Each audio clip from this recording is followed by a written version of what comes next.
Welcome everybody to the Festival of Discovery, to our open mic session and to hear some real stories from the stage.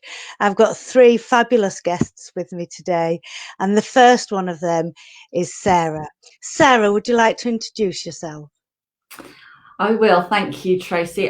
My name's Sarah Bird, and I run a small charity with a national coverage called Timebanking UK. Wow, how on earth did you get into that, Sarah? Well, the concept of time banking was always been, something that I was interested in from when I heard a speaker many years ago. A telephone conference it was. It was a speaker that was talking to me about time banking and how it worked. And I worked for a different charity then. And sadly, the charity had to close down. And I was flicking through the local paper and I came across a job. And the job was to be a time bank broker in the city where I lived. And I went for the job, I got the job, and I started this project of setting up a brand new time bank in the city of Bath, and basically learned all about it, and I became hooked. So I've been doing this for now about 12, 13 years, and it's just amazing. So for people who don't know what time banking is, what is it? Because I guess you may be a broker, but there's no money. There is no money, and it's a really rubbish title as well, because what we should do is call them coordinators, because that's really kind of what they do. So time banking is a really, really simple concept. It's a way of encouraging people to help one another in communities, and there is no money that's exchanged. The currency is time. So if I visited somebody for an hour in my community that might be living alone, I earn myself 1 hour. And then I can spend that hour at the time bank on learning something new, asking someone to come and help me in my garden or teach me something that I didn't know. And it's as good as your own imagination, in that people can give and receive thousands and thousands of different things, but everyone's hour is equal. So it doesn't matter what you do, everyone's hour is equal. So it's just fabulous. Oh, it's a shame the rest of the world isn't a bit more like that. I like that theory. What have you discovered about this type of work? What surprised you most doing this?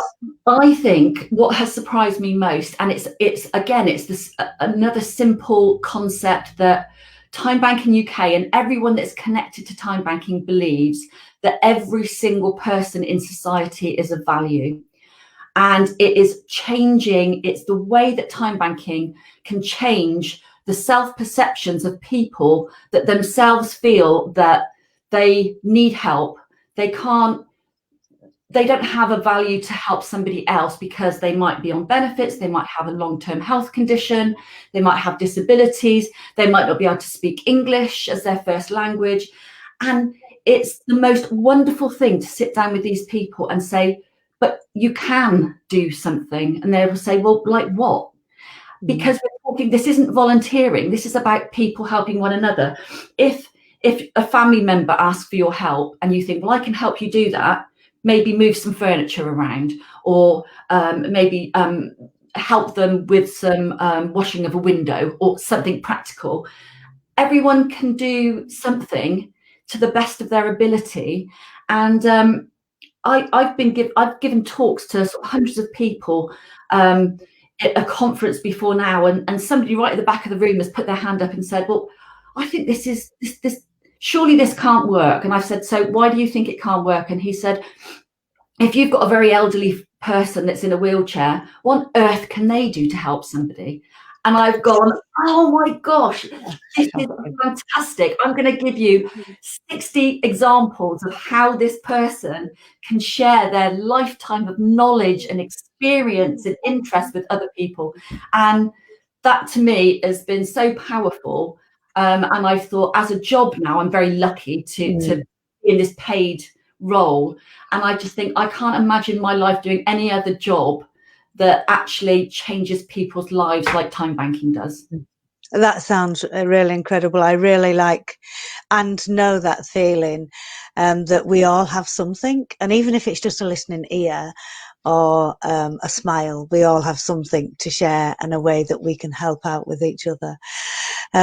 I wonder, what have you discovered about yourself? You said you're so happy to be paid to do this now as a job, but what did you discover about yourself through time banking? Well, I think when I took that part-time job, so I was actually, it was a big lottery funded program at the time. And I was being paid for 14 hours a week to get this time bank started and get it embedded in the community.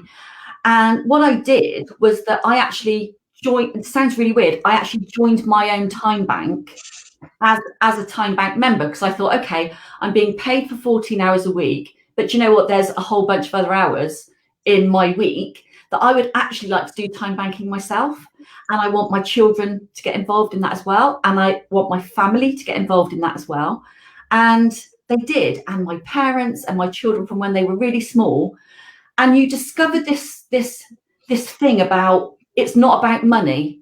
It's about helping someone is lovely, because you feel that the really wonderful feeling that you've helped somebody for something. But it's also about feeling empowered to actually ask for something yourself.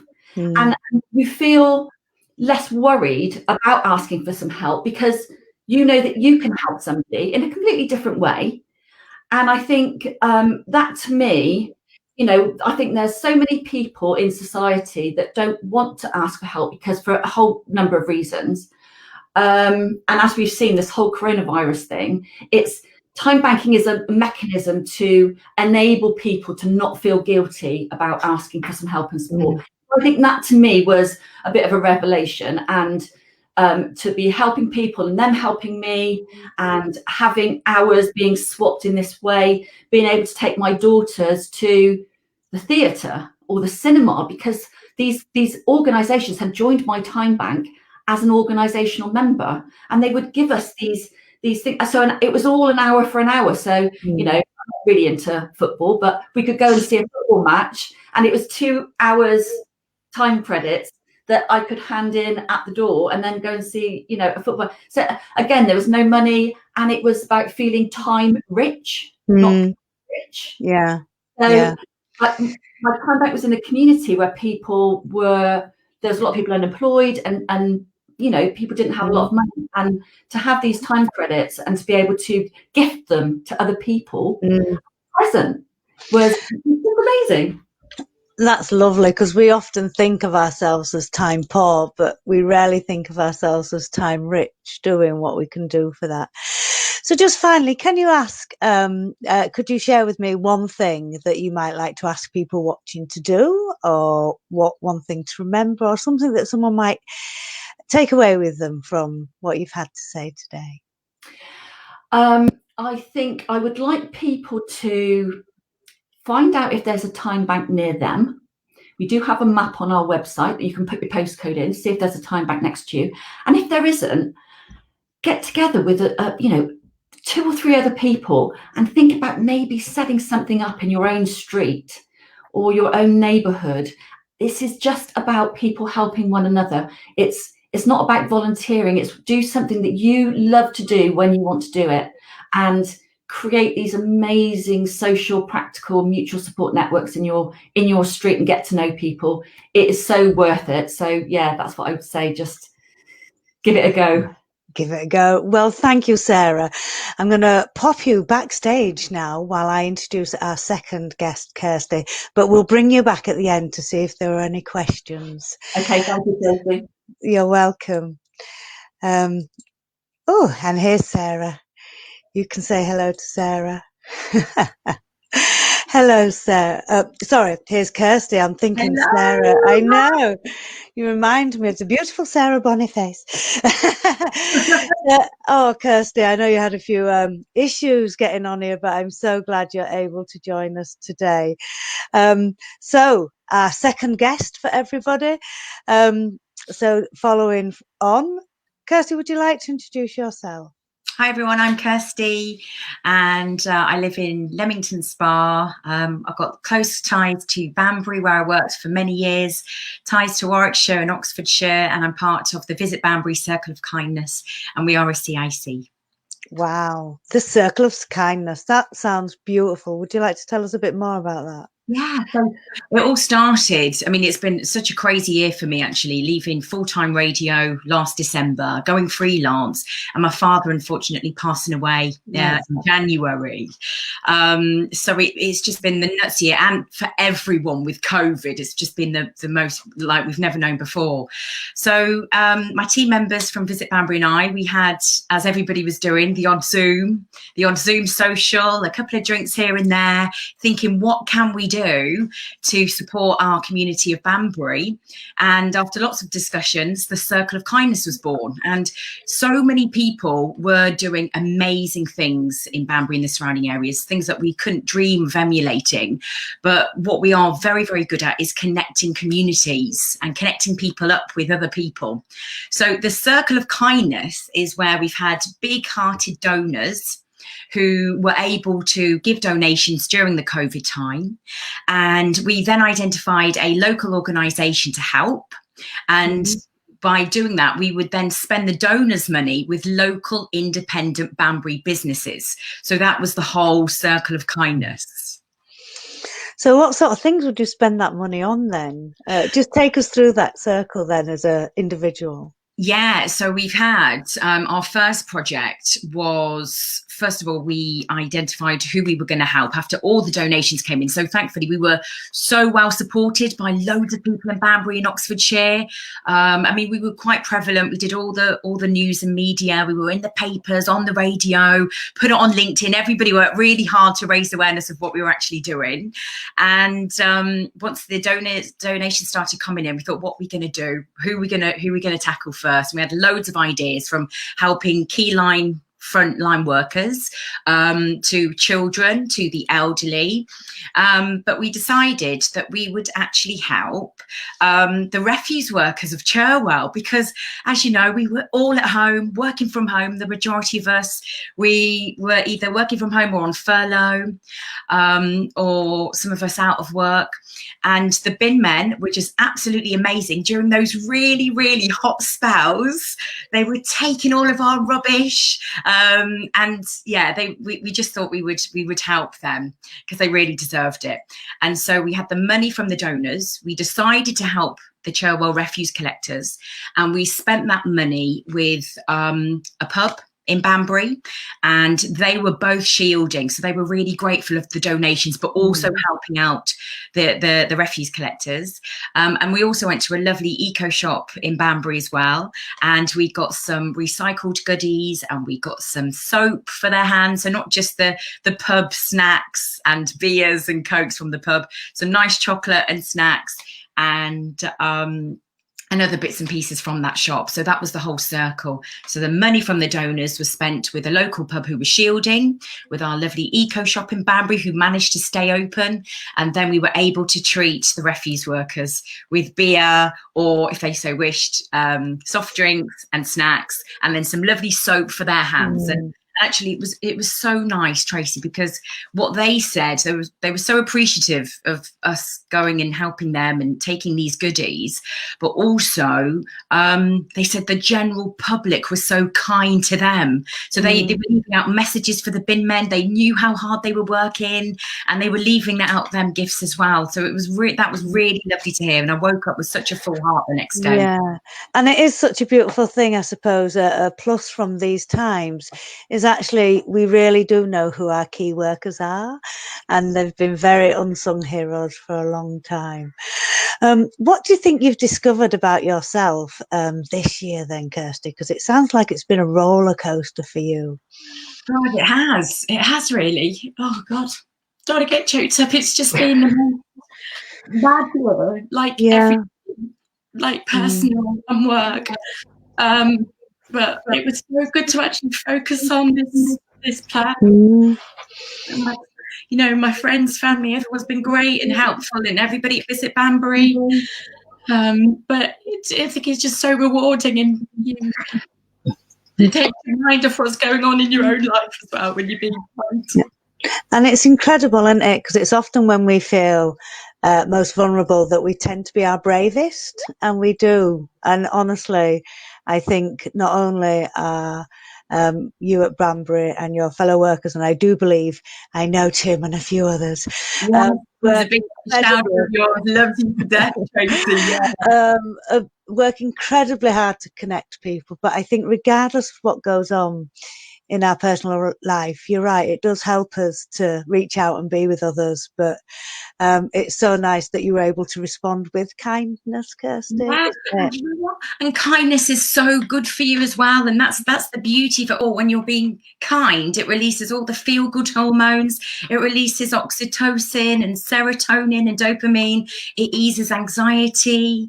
It helps you live longer. There's so many benefits of being kind. And that's another thing that we loved as well. Yeah. So how long do you think you'll keep this going then? Do you think it's here for good, or is it just something for... I think so, because we've just been discussing some really exciting Christmas campaigns. So we're going to put that out in our local press next week about what we're going to do ahead of Christmas. We're going to do some random acts of kindness as well, celebrating people in the streets, all socially distanced, etc. We're also going to be looking for our community heroes and celebrating people. So we'll be looking for nominations about who, you know, which school teachers have been amazing, particularly, and other people in our communities and our neighbourhoods as well. So yeah, we've got loads of exciting plans. Sounds like you're going to continue to have an incredible busy year as well. Kirsty, I think you are amazing, and I thank you for joining us. I'm going to pop you backstage and bring our final guest, Val, to come join me, but I'll bring you back later at the end. Thank you. Thanks, Tracy. You're welcome. Let's hope I can get Val's name right. Hello, Val. Oh gosh, I feel like quite emotional, and with all these amazing people, and the final one, but definitely saving one of the best till last. Val, would you like to introduce yourself to those watching? Yes, I would. Well, as you see, I'm Val Woodgager. I'm a granny, a great granny. I've got 7 grandchildren and 7 great grandchildren. And I started this Learn with Grandma because the thing about older people is we don't use technology the way young people do. I mean, Tim Berners-Lee and I are much the same age, and he invented the World Wide Web. So older people are not silly. It's just that this thing has snuck up on us and we haven't got the hang of it. What we need to do is to learn how to use it. Too many teachers want to tell me how it works. I don't want to know. I'm like, I drive a car in the same way. I don't know what goes on under the bonnet. I never open the bonnet. If something goes wrong, I go to the garage. And all I want to do with the computer is use it. And I do. I probably spend too much online, really, because Learn with Grandma is now in countries all over the world. It's absolutely mad. Wow, that's impressive. I know, well, I'm a nana, not a grandma, and I certainly am learning loads. StreamYard being my first experience on this. So how did you go about setting up Learn with Grandma then? Well, what happened was before, when I retired the first time, I started doing European projects. And because I was interested in bringing the generations together, they were mostly based on that. And then, and I enjoyed doing those. They were great fun. And I made lots of contacts. Most people I'm still in contact with. But then I was very ill in 2013. In fact, I had a triple bypass followed by a cardiac arrest. But I don't think God wants me, because he sent me back before now. Also drove into a timber lorry once and walked away without a scratch. But while I was so ill, I started thinking of other ways that I could contribute that were not necessarily traveling all the time, because the European projects did mean traveling. And then I'd spoken at 1 or 2 conferences. Never knew I could do that till I did it. And then I was, as I say, so ill. And then I saw that the e-Learning Africa conference was in Uganda. And I had met at another conference a teacher in Uganda. And he said, Val, come. I said, I don't know if I can. I've been so ill. And one of his friends said, Moses, she's had it. She's out of it now. Anyway, I got better. I got stronger. And a year to the day after the conference, I flew to Uganda. And what I discovered there, I stayed for 2 months, working in a school and also giving talks and so on around. And what I discovered was that they use mobile phones more. I live in a village with no mobile phone signal. Therefore, I'm not good with the mobile phone. I prefer my laptop. But they can't always afford the machinery. They use the phone. So I started thinking of ways that we could use the phone. Oh, and by the way, when I spoke in Tanzania, the Minister of Education there said, and I quote, I can hold in my hand all the information in the world. It's really powerful when you think about how our phones have developed today. And that was a few years ago. I mean, this being able to live stream on Facebook across the world, it's just magic. Who would have thought of it? When my brother went to live in Rhodesia, as it was then, a letter took 6 to 7 weeks to arrive. And now we're there. Yeah. And there's so many opportunities, isn't there, that actually, that not only learning how to use, and I absolutely agree, technology is great, but that bringing the generations together and people from different countries together, it can be a real medium, can't it, for uniting people. Yeah. Well, one thing I'd just like to give a little illustration of intergenerational learning, because sometimes people say, what does it mean? It's more life skills than education, but that is education. A chap told me a few weeks ago about his son who said, Dad, I've got a puncture. And he said, I'll fix it at the weekend. And the little boy said, it's okay, I've asked Gramps and he's going to do it and he'll show me how. The same day, Gramps asked his son to show him how to tax his car online. That is learning across the generations. Very often it's simple little things that all you need to know is how to do it. And the young have that knowledge that they can pass on to the older generation. And another little example, in 2008, I went in for a competition with the Women's Institute. And then they said, you've got to get votes in. And I thought, oh my giddy aunt, how am I going to do that? Well, I'd never done a mail merge on email. And actually, I should do another one soon because I haven't done one for years. But my son did it for me.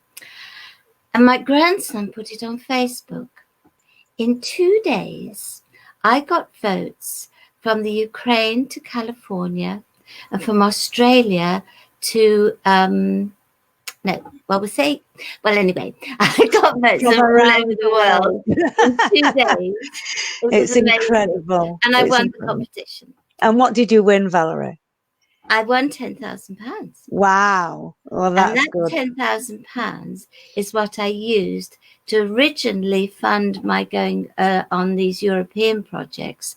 And also what was left of it, which was very little, was to fund the starting loan with Grandma. Love it. I think it's incredible. I do hope I maintain your level of energy and enthusiasm. Val, I'm going to bring the rest of our guests back now, and hopefully with Jana. And Jana, do you have any reflections of that and any questions that may have popped up for our guests? So not so many questions as more very lovely comments, I think, about the lovely ladies we had here and how good it is to hear other people's experiences with their own projects and in the way they all kind of spread kindness in their very own ways. Yeah, I think what I found very powerful is that you all are bringing people together. There's a wonderful sense of connection and resilience from all three of you. So we seem to have a lot of love as well. Is there any final things that anybody would like to share with our audience or with each other as you've been listening backstage before we end this broadcast? I suppose I'd just like to encourage anybody to do the circle of kindness in their town, in their city. It can be done. If you're interested in running a scheme like this, myself, Tim, Tanya, Steve and Paddy, we're all open to talking about what can be done. We're all about social innovation, social enterprise and helping our community. So we'd be more than welcome to chat through the scheme in more detail with anybody else across the country or across the world. Yeah, following on from Val, I think Val would probably say something similar, wouldn't you, Val, that you'd encourage people to get involved? Absolutely. There's when you take action, action dispels fear. Very often, the very thought of making a start of something is daunting. But my granny used to say, great things are achieved by doing a little thing today. Now, Learn with Grandma suggests all kinds of things, but everything I suggest is affordable, achievable, and sustainable. That's one of the things I learned from the European projects. They were not designed to carry on. But when you get to my age, and I'm going to be 80 in July, when you get to my age, it's a waste of time not to do things that are sustainable. And also, it's a waste of time putting things off. Sarah, my love, is there anything else you'd like to add? I would just like to say to everyone that's listening, those of you that might know somebody that feels very lonely at the moment and very isolated, I would just say, you're not on your own. We're at a really stressful time, but I think the future, we've shown all of these groups and these mutual support groups and people helping one another, we all come together, we can all work together and make people feel more part of the community, less lonely, less isolated, and that's the future. There is a glimmer of light, and the future, it's going to be good. It's going to be good.